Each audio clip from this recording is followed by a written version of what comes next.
গীতসুমিতা বণিকের জন্য জোরে হাততালি হয়ে যা আর একবার এত সুন্দর গান গাওয়ার জন্য।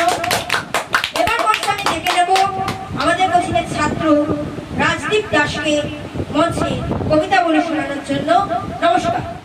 নমস্কার, আমি রাজদীপ দাস। আমি একটি কবিতা বলবো যিনি নীরেন্দ্রনাথ চক্রবর্তী লিখেছেন।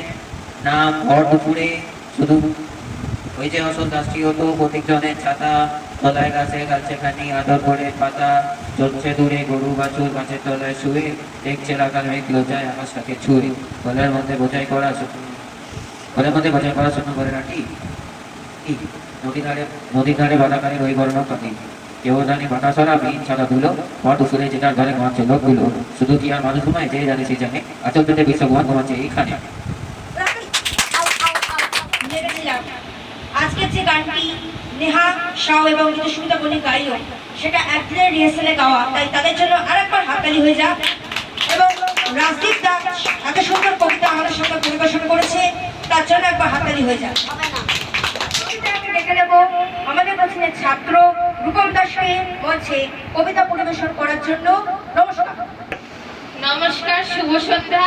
আমার নাম রূপম দাস। আজকে আমি শিক্ষক দিবস উপলক্ষে আপনাদেরকে কবি সুকুমার রায় লেখা একটি কবিতা বলে শোনাবো।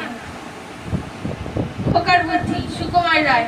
দারুণ রেগে বললে দাদা, করলি কি তুই খোকা, আঁকার কথা প্রজাপতি আঁকলি শুয়োপোকা, পুজোর ছুটির পরে খাতা দিবি যখন জমা, স্কুলেতে স্যারটি তোকে করবে তখন ক্ষমা, রং তুলিশা সরিয়ে রেখে বললে হেসে খোকা, আমায় তুমি মিছে দাদা ভাবছো নেওয়া বোকা, লেখাপড়ার কাজে আমি দিন আর মোটো ফাঁকি, এখনো তো পুজোর ছুটি 27টা দিন বাকি, ততদিনে এটাকে আর থাকবে শুয়োপোকা, প্রজাপতি হবেই হবে, নয়তো আমি বোকা।